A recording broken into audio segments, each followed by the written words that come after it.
마태복음 9장 1절에서 8절 말씀입니다.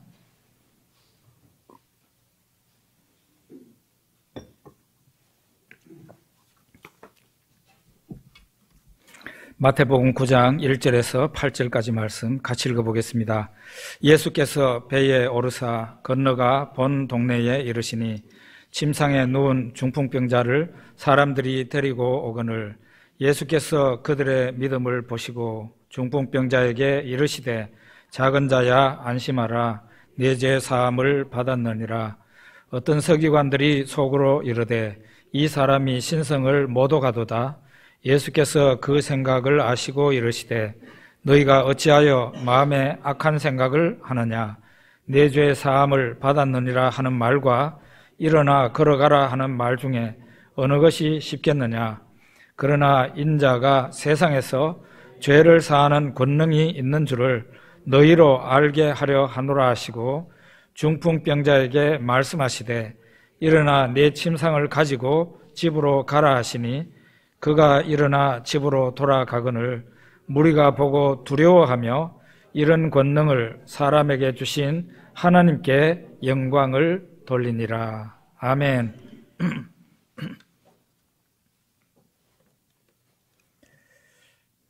우리가 신앙생활하면서 특별히 성경을 읽을 때, 이 말씀은 하나님이 나에게 주신 말씀이구나. 그런 말씀들을 종종 만납니다. 특별히 내가 어려운 지경에 처했을 때, 내 마음이 여러 가지 힘든 일로 눌릴 때에 하나님의 말씀, 아주 적절한 하나님의 말씀을 하나 만나게 되면은 어마어마한 힘을 얻게 되고 그게 기도로 나타나게 되고 그게 하나님의 능력이 되어서 우리 인생의 반전이 일어납니다. 저는 오늘 이 말씀 특별히 하나님이 저한테 주신 말씀이라고 생각을 하고 있고 성경 지금 현재 저에게 성경 말씀 가운데 어떤 말씀을 제일 먼저 나누고 싶으냐 할 때 바로 오늘 이 말씀이에요.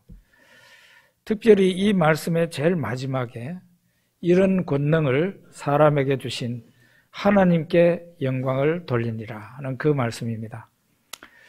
제가 은혜 받은 말씀이니까 아마 분명히 여러분도 은혜를 받으리라 저는 그렇게 생각합니다.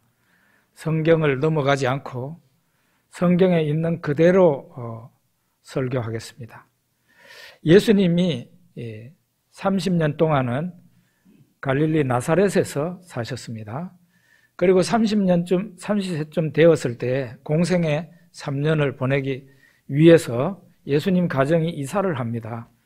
거기가 바로 갈릴리 해변의 가버나움이라는 곳입니다. 그 가버나움에 이사를 하세요. 그러니까 가족이 이사를 한다고요. 오늘 이 본문에 보면은 예수님이 여러 곳을 다니면서 하나님의 말씀을 전하시다가 본 동네로 돌아오셨다 그랬어요. 배 타고 본 동네로 돌아오셨다. 그 본 동네가 바로 예수님 가정이 있는 가버나움이죠.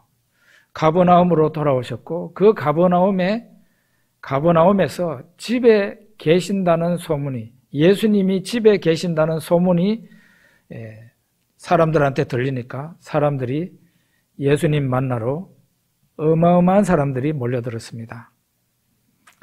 그 모인 사람들에게 예수님께서 늘 하시던 대로 하나님 말씀을 전하고 계셨는데 놀랄 만한 일이 벌어집니다. 어떤 사람들이 침상에 누운 중풍병자를 데리고 왔다 그랬어요. 그리고 예수님께서 그 사람들의 믿음을 보시고 중풍병자에게 네 죄 사함을 받았다 하고 선언을 하셨다는 말씀이 마태복음에 있습니다. 이 병행구절인 마가복음 2장에도 같은 사건이 있는데요. 중풍병자를 사람들이 침상에 누운 채로 예수님께 데리고 왔지만은 문 밖에까지 사람들이 꽉 차 있어서 예수님에게 가까이 갈 수가 없어요. 그러니까 이 사람들이 지붕 위로 올라갑니다. 그 지붕 위로 올라가서 지붕에 구멍을 뚫고 그 환자를 달아내립니다. 옛날 우리말 성경을 보면은요, 기와를 뜯어냈다고 이렇게 되어 있는데, 기와가 있을 리가 있나요? 기와는 저 중동 지역, 이스라엘 지역에는 기와가 없습니다. 지붕을 뜯어냈다는 건데 지붕이 그렇게 쉽게 뜯어지는가? 우리나라 초가집이나 기와집보다는 쉽게 뜯어낼 수 있습니다. 비가 많이 오지 않는 지역, 지금 아프가니스탄이나 파키스탄, 이란, 이라크, 그 다음에 중국 서쪽, 그리고 이스라엘 그 지역에는 지붕이 우리나라 지붕하고 틀립니다. 그냥 우리나라 마당하고 똑같아요. 이게 평평합니다. 흙으로 되어 있습니다. 마당하고 똑같아요. 거기에 곡식을 말릴 수도 있고 거기가 아이들 놀이터가 될 수도 있습니다. 아무리 그 지붕에 구멍을 내기 쉽다고 하더라도 그래도 지붕은 지붕인데 그거를 구멍 내기가 쉽지 않았을 겁니다. 그냥 정상적인 사람이라면은 거기 올라갈 리도 없겠지만 구멍을 뚫더라도 요만큼만 하면은 사람 몸이 내려갈 수 있지 않겠어요? 그렇게 뚫었겠습니까? 아니죠. 이 사람들이 침상에 누운 채로 데리고 운반해 왔단 말이에요. 그러니까 침상을 기울이지 않고 달아내리려면은 사람 여기 머리끝에서 발끝까지 정도의 그 정도의 넓이로 지붕을 뚫어야 됩니다. 그렇게 해가지고 이 환자를 예수님이 앉아 계시는 그 방에까지 예수님 앞에까지 달아내렸더니 이제 마태복음으로 연결이 돼요. 예수님이 그들의 믿음을 보시고 보셨다 그랬어요. 그 광경을 다 보신 거죠. 그리고 중풍병자에게 예수님이 말씀하십니다. 작은 자야 안심하라. 내 죄 사함을 받았느니라 그랬습니다. 그들의 믿음을 보셨다 그랬는데 그 중풍병자를 운반해 온 3명인지 4명인지 2사람인지 우리가 알 수가 없지만은 그들의 믿음을 보셨다는 겁니까? 여기에서 우리가 분명히 알아야 될 거는 그 누워있는 환자의 믿음은 반드시 포함이 돼야 돼요. 가족의 믿음으로 내가 예수도 안 믿는데 구원받을 수 있습니까? 은혜 받을 수 있어요? 그거 안 되는 일이에요. 특히 죄사함이라는 것은 본인의 믿음이 있어야 되는 거예요. 그 사람을 데리고 온 사람들의 믿음을 예수님이 보셨겠지만 더 중요하게 보신 것은 그 누워있는 환자의 믿음이에요. 그들의 믿음을 보시고 예수님께서 환자에게 말을 합니다. 작은 자야 안심하라. 너의 죄 사함 받았느니라. 이렇게 말했습니다. 우리말 성경 가운데 때로는 너무 번역이 잘 된 그런 성경도 있지만 오늘 같은 부분은 도대체 누구가 이런 식으로 번역을 했나 할 정도로 좀 아쉽습니다. 작은 자야라는 말은 옛날에 우리 구번역에 보면 소자야 이렇게 같은 뜻이죠. 소자나 작은 자나. 그런데 그 히브리어 성경에 보면은 이게 테크논이라고 되어 있어요. 테크논. 예야라는 뜻입니다. 어른이 어린애를 부를 때 호칭입니다. 예야 하는 뜻이에요. 예야. 정확하게 예야라는 좋은 게 있는데 왜 작은 자야 해가지고 이상하게 그렇게 만들었는지 모르겠어요. 얘야 안심해라. 너의 죄 사함 받았느니라. 예수님께서 중풍병자에게 죄가 사하여졌다고 먼저 병 고치기 전에 먼저 이 환자에게 말씀하셨어요. 예수님께서 이 병자에게 먼저 죄사함을 선언하셨다는 것이 참 의미가 있을 것 같아요. 왜 그랬을 것 같습니까? 왜 그렇습니까? 이 병자에게는 죄를 먼저 풀어주는 것이 시급하다고 생각하셨기 때문이라고 보는 거죠. 이 환자 같은 경우는 그렇다. 예수님이 다른 환자를 고칠 때에도 항상 이런 식으로 죄사함을 먼저 선언하셨을까요? 그러지 않아요. 그러지 않습니다. 이 환자 같은 경우는 특이해요. 먼저 죄사함을 선언하시고 난 뒤에 그 환자의 병을 고쳐주셨어요. 이 이 사람의 죄 문제를 풀어주는 것이 시급하셨다고 판단하는 것은 얘야 안심하라 하는 거지. 이 안심하라라는 이 말 속에 어떤 의미가 있을까요? 이 환자가 자기 죄로 말미암아 무척 눌려 있었다는 얘기가 되는 겁니다. 자기가 지은 죄 때문에 평안함이 없는 거죠. 죄책감이 많은 거죠. 자기가 중병이 걸린 것도 내 이 죄 때문에 그렇다는 생각을 가지고 있었던 것 같아요. 그러니까 이 죄책감에 눌려있는 이 환자에게 시급한 것은 병고침보다도 더 중요한 것은 죄사함이에요. 그래서 예수님께서 얘야 안심하라. 너의 죄 사함을 받았다. 내가 너의 죄를 사하노라. 그런 뜻이죠.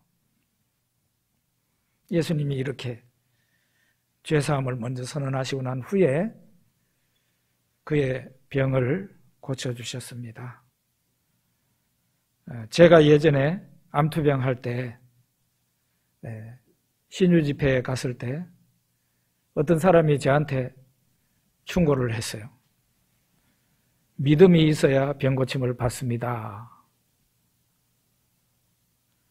그리고 믿음이 있어야 병고침을 받으니까 믿음을 달라고 기도하세요. 정말로 난 놓고 기억자도 모른다더니 그야말로 예수 예자도 모르는 사람한테 이런 말을 한 거예요. 그리고 저한테 그분이 하는 말이 믿음이 있어야 된다고 말을 하고 두 번째로는 죄를 회개해야 된대요. 저는 정말 세상에서 모든 것이 불가능한 상태에서 신유 집회를 찾아갔기 때문에 무슨 말을 해도 들어야만 되는 그런 상황이었습니다. 그래서 제가 기도라는 것을 이제 하게 됐는데 세 가지를 기도했어요. 하나님 저에게 믿음을 주십시오. 창세기 1장 1절부터 안 믿어지니까 이거는 진짜 믿음이 저한테 들어오지 않고는 병고침이라는 것은 기대를 못하죠. 저에게 믿음을 주십시오. 기도하고 두 번째로는 저의 죄를 사해 주십시오. 용서해 주십시오. 그런데 무슨 죄를 지었는지를 모르겠는 거예요. 암만 찾아봐도 내가 무슨 죄를 지었는지는 생각이 안 나고 내가 착한 일 한 게 생각나더라고.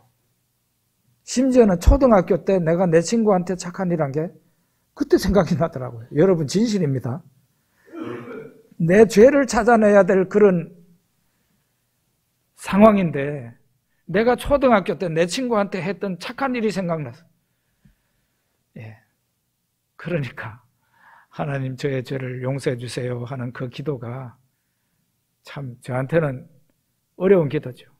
그런데 가만히 생각을 해보니까 하나님이 정말로 계신다면 하나님이 이 우주 만물을 창조하셨다면 그 하나님이 나를 이 세상에 태어나게 하신 분이라면 내가 그 하나님을 지금까지 안 믿고 살아왔으니까 이거는 중죄 중에 중죄다.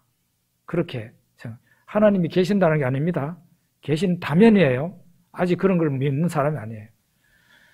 그래서 제가 지금까지 하나님을 안 믿었던 죄를 용서해 주십시오. 기도했습니다. 그리고 마지막 제일 중요한 저의 암을 고쳐 주십시오. 기도했습니다. 사람마다 다 다르지만 저한테 있어서는 지금은 생각나지도 않는 사람의 말이지만 그 사람의 충고가 저한테는 정답이었어요. 그대로 따라서 했고 하나님께서 제 병을 고쳐주심으로 이렇게 45년 이상 건강하게 잘 살고 있습니다. 얼마 전에 설림병원에 가서 제 복부 CT 촬영을 했는데 제 이 콩팥에 종양이 자라지 않았더라고요. 10년째 0.8cm 그대로 멈춰있는 상태예요. 이번에는 제가 사실은 좀 겁을 냈어요. 왜냐하면 3년 동안 고기를 많이 먹었어요. 이 3년 동안 심심하면 고기를 먹었어요. 그러니까 이거 고기 많이 먹었으니까 이게 암이 자랐을 가능성이 높다고 저는 생각을 하고 가슴을 굉장히 졸이면서 CD 촬영을 했는데, 그때 우리 우집사님도 검사받으러 왔더라고요. 그런데 할렐루야, 너무 감사한 게 변하지 않고 그대로예요. 이야, 그래서 제가 앞으로 교회를 위해서 충성하고 내 가정을 위해서 충성하고 내가 착한 일 많이 하고 살아야 되겠다, 그런 생각을 했습니다. 이 환자에게, 드러누워 있는 이 중풍병자에게 안심하라고 말씀하시고 너의 죄 사함을 받았느니라, 예수님이 이렇게 말씀하시니까 거기 그 많은 사람들이 모여 있었는데 그 중에는 악한 사람들도 있었어요. 예수님의 대적들이 있었어요. 바로 여기 보면 서기관들이라고 되어 있는데, 이 사람들은 주로 바리새인들의 같은 부류입니다. 이 사람들이 속으로, 그 마음속에서, 입으로 드러낸 것이 아니고 이 사람들 마음속에서 이 예수라는 자가 신성모독하고 있네 라고 생각을 하고 했던 겁니다. 속으로 이 사람이 신성을 모독하도다. 예수님께서 그 사람들의 마음속으로 생각하는 것을, 사람의 중심을 아시는 예수님이 다 들여다보고 계십니다. 그러면서 예수님이 그들에게 말합니다. 너희가 어찌하여 마음에 악한 생각을 하느냐? 악한 생각을 하느냐? 너의 죄 사함을 받았느니라 하는 말과 일어나 걸어가라 하는 말 중에 어느 것이 쉽겠느냐 그랬어요. 여러분, 어느 것이 쉽습니까? 내가 너의 죄를 사한다, 이 말이 쉽습니까? 아니면은 일어나, 지금 침대에 누워있는 중병에 걸린 사람한테 일어나 걸어가라 하는 말, 어느 것이 쉽습니까? 둘 다 어려운 말이에요. 둘 다 어려운 말이에요. 왜 어려운 거 하면은, 너의 죄를 사하노라 하는 이 말은 인간이 해서는 안 될 말이거든요. 오직 하나님만이 할 수 있는 말이에요. 그런데 또 일어나 걸어가라 하는 이 말은, 그 말하고 이 사람이 안 일어나면 어떻게 할 거예요? 그러니까 바로 나타나야 되는 거예요. 둘 다 어려운 말이지만 사람들이 보기에 어려운 말은, 너의 죄를 사하노라 하는 건 눈에 보이지 않잖아요. 죄가 사해졌는지 안 사해졌는지 눈에 보이는 것도 아니고 만져질 수도 있는, 이건 영적인 일이잖아요. 증거가 나타나지, 증거를 볼 수가 없어요. 그런데 일어나 가라 그러는 거는 증거가 나타나야 돼. 예수님이 말했는데, 일어나 가라 그랬는데 그 사람이 병이 그대로 있고 그냥 이렇게 들어누워 있으면 예수님의 말씀은 아니라는 게 드러나게 되니까요. 근데 예수님이 그랬어요. 그러나 인자가 세상에서 죄를 사하는 권능이 있다는 것을 너희들에게 나타내겠다 하면서 그 환자에게 말을 했어요. 일어나 너의 집으로 가라고. 그랬더니 그 환자가, 누워있던 그 중풍병자가 일어나가지고, 당연히 고침받았죠. 즉시로 고쳐져서 자기가 누워있던 그 침상을 들고 집으로 돌아가니까 거기에 모인 사람들이 엄청나게 놀랐고 하나님을 두려워했다, 그런 이야기입니다.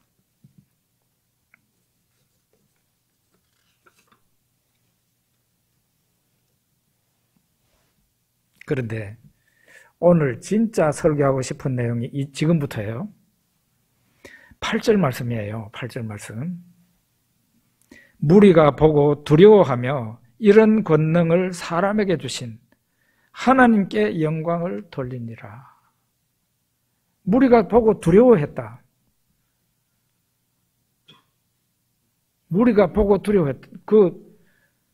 누워있는 사람이 어떻게 해서 그 자리까지 와 있는 걸 다 봤지 않습니까?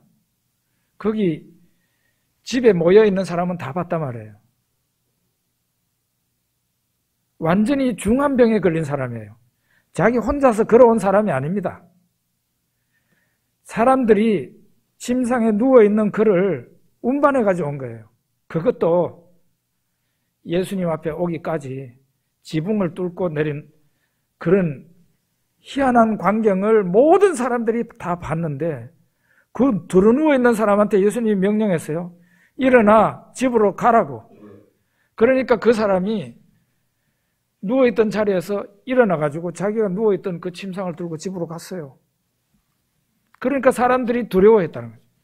그러면서 그들이 하나님께 영광을 돌렸다 했는데 하나님을 이렇게 얘기합니다. 이런 권능을 사람에게 주신 하나님께, 이런 권능을 사람에게 주신 하나님께 영광을 돌리니라. 누구가? 그 있는 무리가, 사람들이.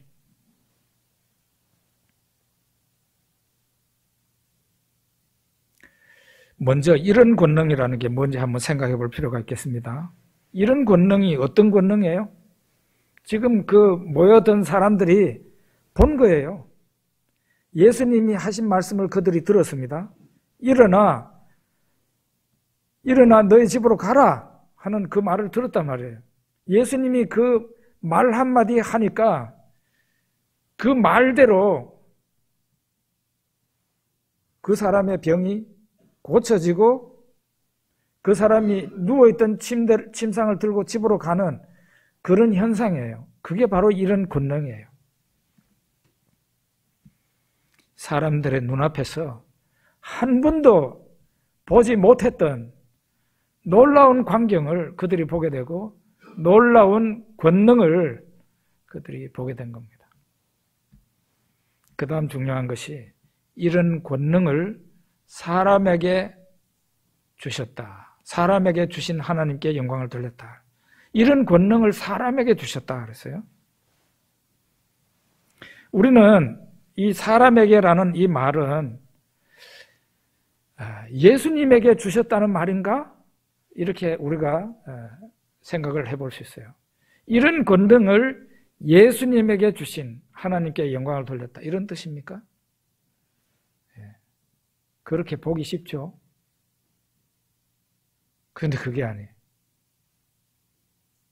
이런 권능을 예수님에게 주셨다는 의미가 아니고 성경 원문을 보면은 복수로 되어 있습니다. 사람이 아니고 사람들로 되어 있습니다. 사람들. 예? 이런 권능을 사람들에게 주신 하나님께 영광을 돌리니라. 이렇게 되어 있어요. 히브리어 성경 원문에도 그렇게 되어 있고 적어도 영어 성경을 여러분이 보시면 다 그렇게 되어 있어요. 맨이 복수로 되어 있어요. 복수로. 다른 말로 하면은 이 사람한테 명령을 하니까 일어나 집으로 가 그러니까 그 사람이 누워있던 자리에서 일어나가지고 병고침을 받아서 일어나가지고 자기가 누워있던 그 침상을 들고 집으로 갔는데 이런 권능이 예수님에게만 있는 권능이 아니고 사람들에게 주셨다는 그런 얘기예요. 그러면은 지금부터는 우리가 이제 마태복음에서 좀 벗어나서 신약 성경이나 구약 성경 전체를 우리가 생각하면서 이 문제를 풀어야 될 것 같습니다. 도대체 이런 권능, 이런 놀라운 권능을 어떤 사람들에게 하나님이 주셨는가? 어떤 사람들이 이런 권능을 받았는가 하는 얘기예요. 요한복음 1장 12절에 영접하는 자, 곧 그 이름을 믿는 자들에게는 하나님의 자녀가 되는 권세를 주셨으니 그래서 이 세상을 지으신, 사람을 지으신 예수님이 이 세상에 빛으로 왔는데 자기 땅에 왔는데 자기 백성이 영접하지 않았어요. 그러나 영접하는 자, 곧 그 이름을 믿는 자들에게는 하나님의 자녀가 되는 권세를 주셨다 그랬어요. 아까 이런 권능이라고 그랬죠. 이 권능이라는 말을 권세라고도 번역을 할 수 있고 파워, 권능으로 번역할 수 있어요. 능력으로 번역할 수 있고 권세로도 번역할 수 있어요. 그래서 영어로는 두 가지 번역이 다 있어요. 하나님의 자녀가 되는 권세를 어떤 사람들이 받아요? 이 세상에 빛으로 오신 예수 그리스도를 믿고 영접하는 사람은 하나님의 자녀가 되는 권세를 주셨다.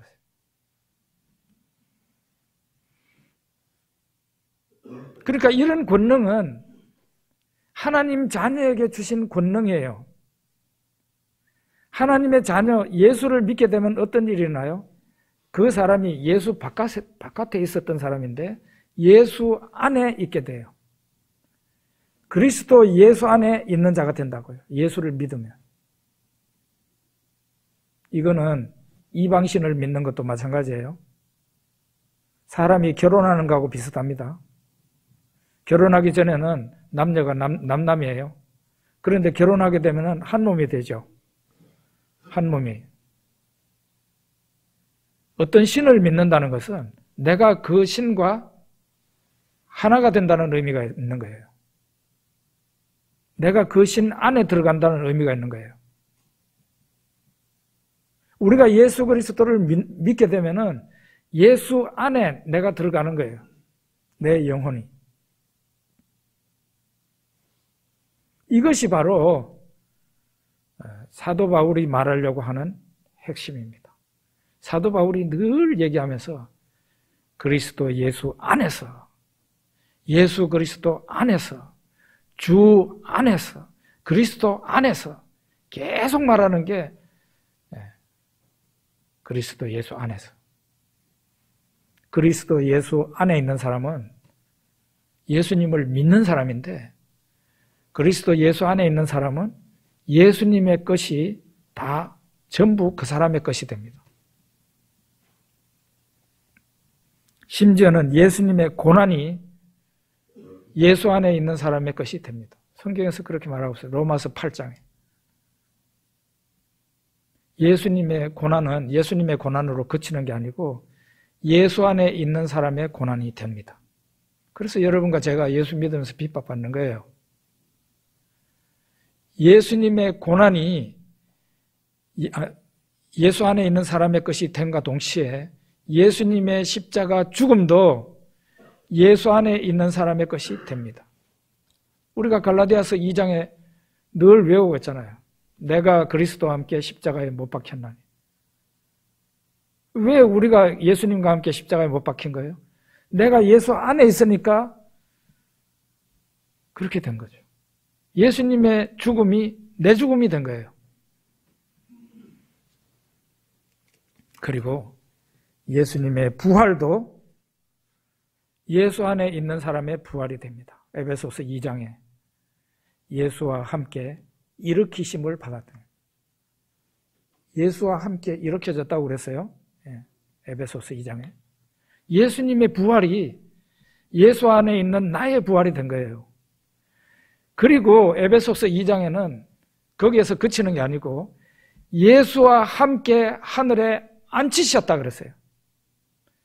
예수님의 영광의 보좌는 예수 안에 있는 나의 영광의 보좌가 된 거예요.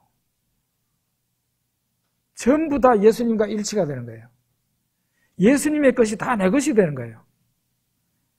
그리고 우리가 지금 오늘 얘기하려고 하는 거. 예수님의 권세가 나의 권세가 되고 예수님의 이런 권능이 바로 나의 권능이 되는 거예요. 왜? 내가 예수 안에 있는 사람이니까. 그리고 예수님의 승리가 바로 예수 안에 있는 저와 여러분의 승리가 되는 거예요. 이게 복음이에요. 그래서 복음이라는 것은 예수 믿으면 죄 용서받고 천국 갑니다. 그게 틀리는 말은 아닌데 그거는 복음의 중요한 부분이기는 한데 전부를 말한 것은 아니죠. 복음은 뭡니까?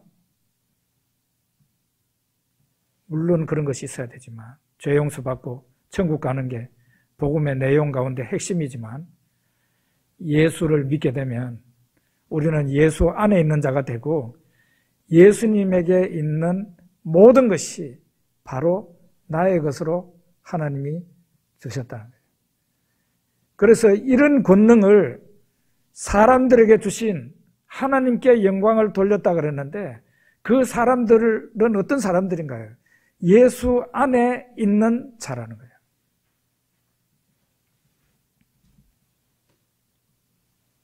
믿음이라는 게 정말 중요합니다. 그래서 예? 교회 다닌다고 믿는 사람이 아니죠. 뭐 우리 다 상식적으로 아는 겁니다. 나 예수 믿습니다 해가지고 그 사람이 진짜 온전한 믿음을 가지고 있는가? 꼭 그렇다고 볼 수도 없어요. 심지어 그 사람은 믿음이 뭔지도 모르고 믿는다고 그럴 수 있어요. 요한복음 14장에 보면 내가 진실로 진실로 너희에게 이르노니, 예수님이 진실로 진실로를 2번 얘기했어요. 아멘이라는 뜻이라는 얘기해드렸죠. 내가 아멘 아멘 너희들에게 말한다. 진실로 진실로 너희에게 말한다. 나를 믿는 자는 내가 하는 일을 그 사람도 할 것이고 그보다 큰 일도 한다 그랬어요. 예수님이 하시는 일을 그 예수 믿는 사람이 할 수 있대요. 한대요. 그보다 큰 일도 한대요. 믿습니까? 이거 믿을 수 있어야 돼요.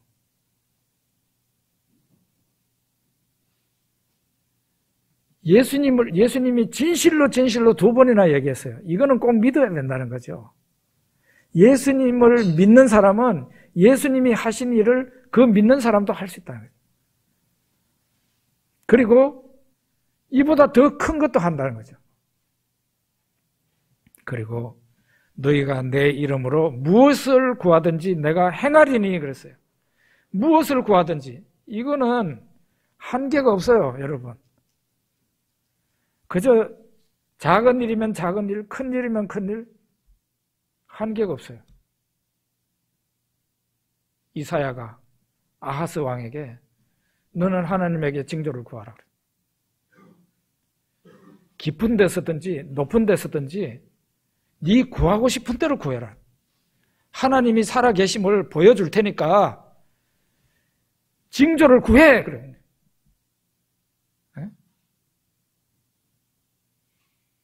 이 땅에 일어나는 징조뿐 아니라 하늘에 일어나는 징조도, 하늘에 일어나는 변화도 네가 말하면은 보여준다 그랬어요. 근데 난 안 합니다 이랬대. 아하스 왕이. 그랬더니 선지자 이사야가 화가 잔뜩 나가지고 하나님이 너에게 징조를 보여주신다. 보라, 처녀가 잉태하여 아들을 낳을 것이요 그 이름을 임마누엘이라 하리라. 그게 하나님이 보여주신다는 징조예요.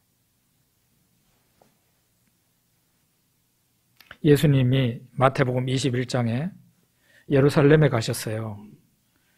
거기에서 이제 예루살렘 바깥에서 주무시고 예루살렘 안으로 들어가는데 그때 이제 아침 식사를 하지 않았어요. 그러니까 배가 고프잖아요. 길을 가는데 무화과 나무 하나를 보게 됩니다. 무화과 나무가 잎이 잔뜩 나와 있었어요. 예수님이 그 무화과 나무에 혹시 무화과가 있으면 하나 잡수시려고 갔는데 잎을 아무리 뒤져도 무화과가 없었어요. 열매가 없었어요. 그러자 예수님이 제자들이 거기 다 있는 가운데서 무화과 나무를 저주했습니다. 이제부터 영원토록 사람들이 너에게서 열매를 따먹지 못할 거라고.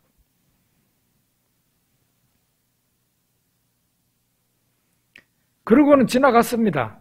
그리고 그 다음 날 또 그 길을 통과할 때 제자들이 그 무화과 나무를 보니까 위에서 밑에까지 바싹 말라 있었어요. 제자들이 볼 때 놀라운 일이었죠. 그래서 예수님에게 말합니다.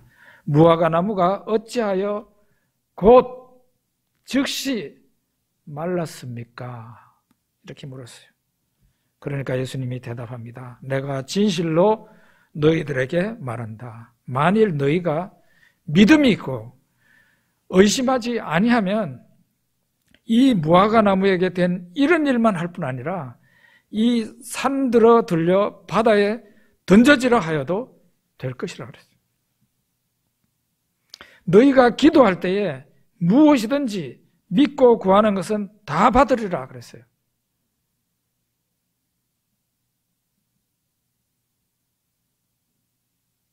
어마어마한 능력이죠. 무엇이든지 그랬잖아요. 제한이 없어요. 제한이. 제한이 없어요. 사람들이 어려운 일을 만나면은 종종 이 목사를 찾아와서 하시는 말씀이, 목사님, 너무 힘든 일이라 기도도 안 나와요. 기도도 안 나와요. 저는 그게 어떤 뜻인지 압니다. 그런데 바꾸어서 생각하면은 하나님은 살아 역사하시는 전능하신 하나님이신데 무엇이든지라는 이런 말이 무엇이든지 구하면은 그대로 된다는 말씀도 있는데 거꾸로 그걸 어떻게 생각하면 정말 내가 기도할 수 없을 만큼 나로 힘들게 하고 나를 짓누르게 하는 이런 문제지만 내가 기도하면 어마어마한 하나님의 능력이 나타날 수 있다. 그걸 믿어야 돼. 그 문제보다 1000배, 1000배 위대하신 능력의 하나님을 바라본다면 그 문제 때문에 기가 질려가지고 그렇게 할 수 없는 거죠. 너희가 기도할 때 무엇이든지 믿고 구하는 것은 다 받으리라.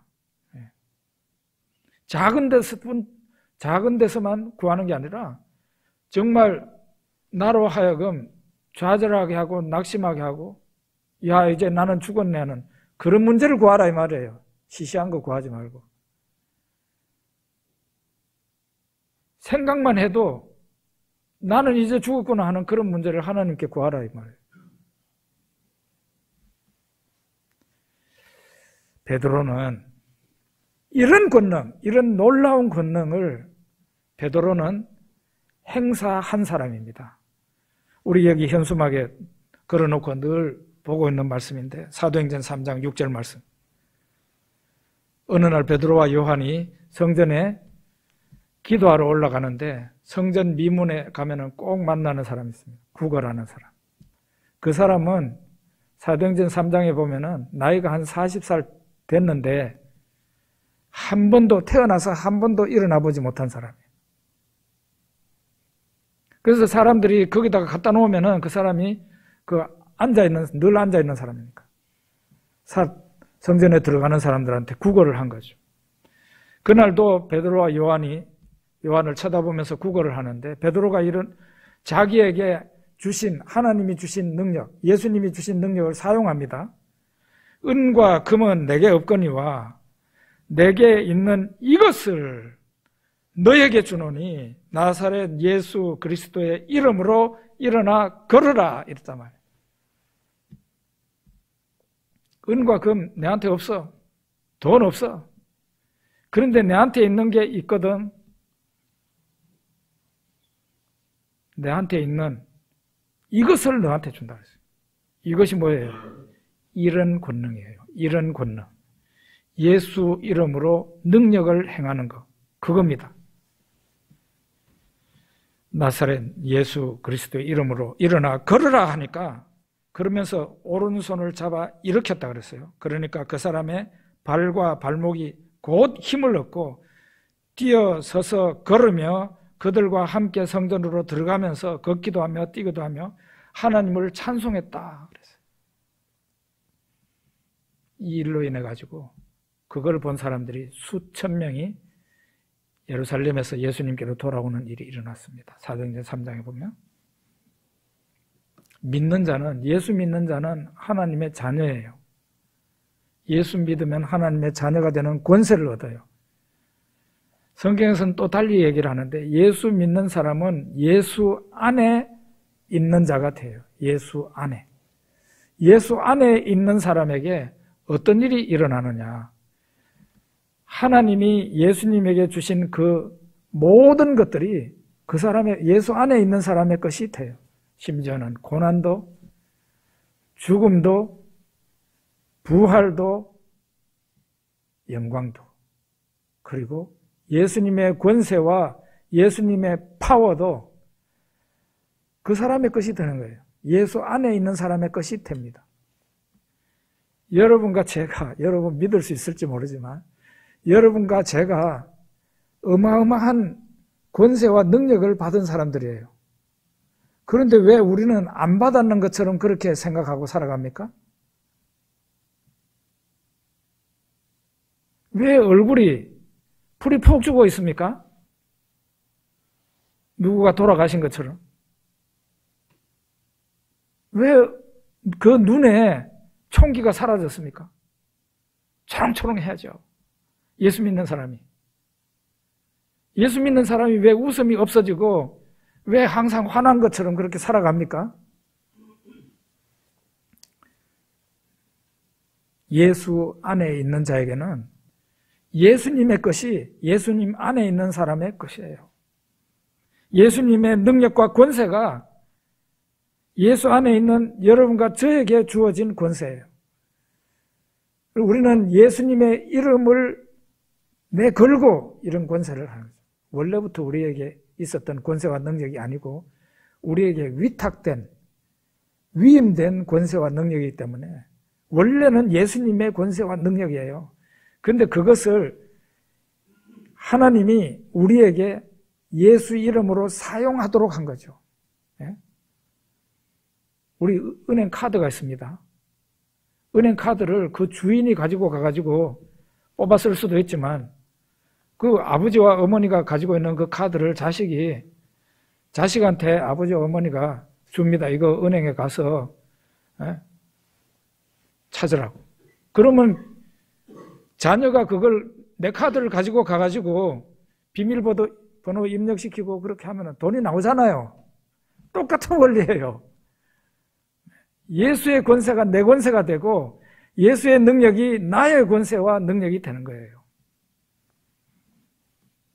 올 한 해 여러분과 저에게 승리의 소식, 즐거운 소식, 말씀대로 믿었더니 놀라운 역사가 일어났습니다 하고 이렇게 간증하는 분들이 많이 나타났으면 좋겠습니다. 기도하겠습니다.